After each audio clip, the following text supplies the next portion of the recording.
Superintendent Nerissa. Maraming salamat sa pag-organisa nito.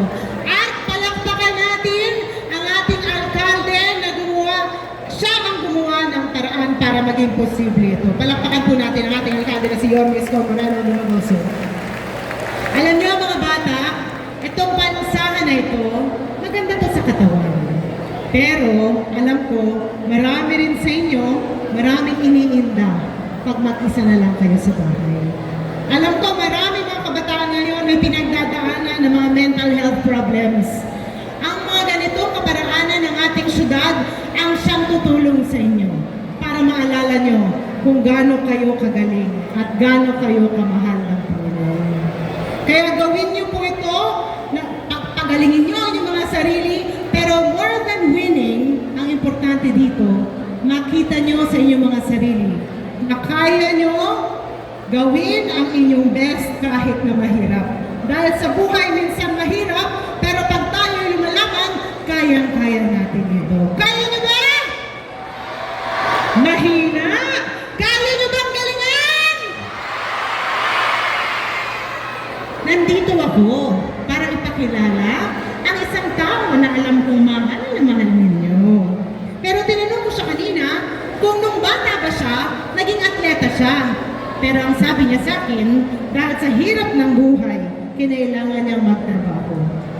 Pero makikita naman natin na sa buhay niya, siya ay hinubog ng Panginoon at ng panahon para maging hinog na magaling na alkalde ng Maynila. Kaya ibibigay ko na po ang mikropono sa pinakamagaling na alkalde natin dito sa Maynila, si Yorme Isko Moreno Dumagoso.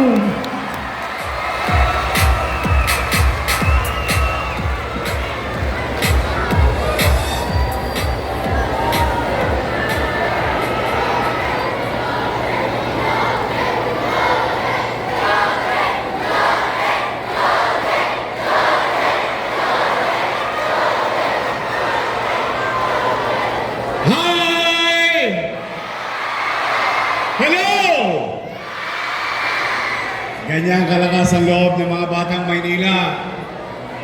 We are very proud of you, especially ang ating superintendent and the SDO family. Ang inyong mga principal, guro, and coaches. And especially, of course, your teachers and parents. Kami ni Vice Mayor at 10 ng inyong mga kunsihal ay in full support of this type of activities. In fact, may extra pa tayong activities sa December 3. Mas excited din ako dahil yung mga estudyante ng pampublikong paaralan at private school nagkakasama-sama, nagko-competition or what you call healthy competition. But one thing is common. Lahat kayo ay batang Maynila. And you are going to represent the capital. Kaya kanina, kung maalala ninyo, sa awit ng Maynila, may isinad doon. Maynila, Maynila, dalhin mo ang bandila. Ibig sabihin, yan, ano man ang kinakaharap ng ating lungsod, ng ating buhay, being batang Maynila, dito sa ating lungsod, magsisimula ang at. Even in fact, anywhere you travel in the country, the kilometer zero starts here in Manila. Kayo ang modelong kabataan ng ating bansa.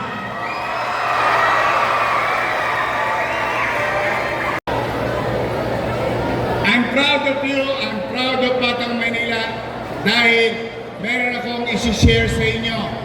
Recently, leapfrog or exponentially, we grew sa ating mga atleta sa lungsod.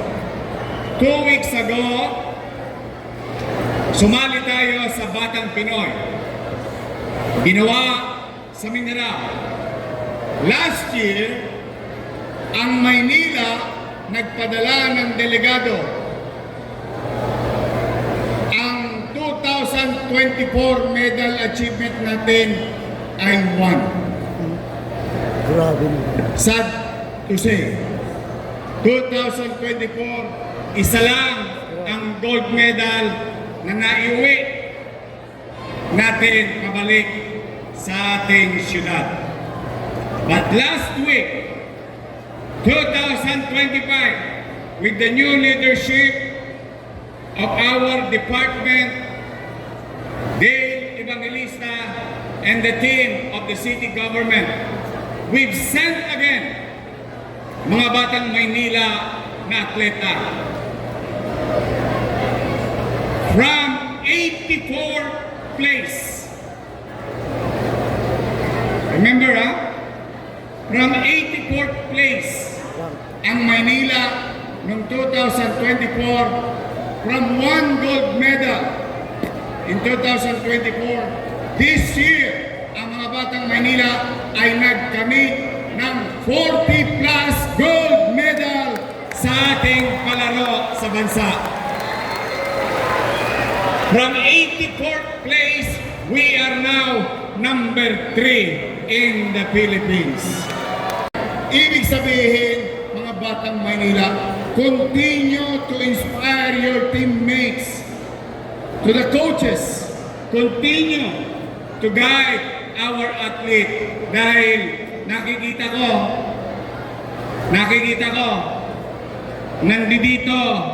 nandito sa San Andres, ang susunod na kukuha ng gold medal sa bansa. Yes!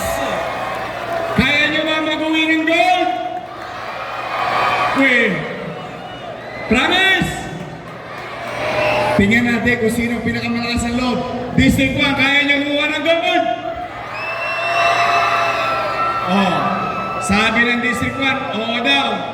Pero baka mas malakas ang District 2, kaya nyo kuha ng gold? District 3, 4, 5, 6, province gold! See? Walang imposible. Galingan mo lang. Excel from your field of undertakings. Focus. Stay away from toxic people. They will steal your dream. Focus lang sa skills. Focus sa pakikinig sa coach. And one way or another, baka meron tayong susunod sa buong mundo na taga Maynila din sa Olympics at makakuha rin ng gold. You will never know. But for now, let's enjoy this day. This is the day where you're going to meet and see other schools, other students. Now, with regard to what the Vice Mayor said, maybe some of you having personal challenges. Huwag kayong susuko, Don't give up. This is the part of life. Through your age, you will learn. As long as you believe in God. God will provide, God will guide us, and help us. Whether economic, o baka na-busted kayo ng crush. Sino ang na-busted ng crush niya dito? Taas sa kamay. Sino?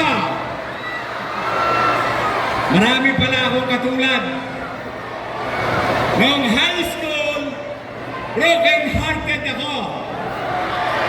Promise, I swear to God. 4 na beses ako na-busted. O ngayon, ano sasabihin ko? Ako nga pala yung sinaing mo. See, that's why this loneliness, so-called loneliness and emotional challenges will lilipas yan. And someday, somehow, you're gonna laugh at it. Mapagtatawanan mo na lang ang sarili mo. Nung araw, kailangan kong bumili ng wela. Tanong nyo sa teacher niyo, saka sa principal nyo kung ano yung wela. Gel yun. May 50 centavos sa sachet. Ang baong ko lang piso. Dahil gusto ko lang makita ng crush ko. Nakadiretso ang buhok ko. Still, busted pa rin ako. But that is right. That's why gusto ko lang diinan yung sinabi ni Vice Mayor. Mga bata ngayon medyo humihina ang ating damdamin. Wag! Wag! Tomorrow is another day. Tomorrow, the sun will shine. And I want you to open your eyes and see the eastern board of the country. That sun will shine again in your life. Kaya sa inyong lahat, galingan nyo mga bata. Kami, kahit hirap na hirap tayo bilang syudad. Liyawa ang Diyos, loobinawa ng Diyos. Gagalingan namin, magbubuti kami, magiging epesyente kami, makakaraos tayo, makakatawid tayo. But for the meantime, ito ang challenge ko sa inyo. Pwede nyo ba akong bigyan ng gold? Sa regional level? Sa country level? Yes! Promise? Pag binigyan ninyo ako, bibigyan ko rin kayo ng sorpresa. Yes! Wala bang isang malakas na palakpakan na may kasamang hiyan dyan!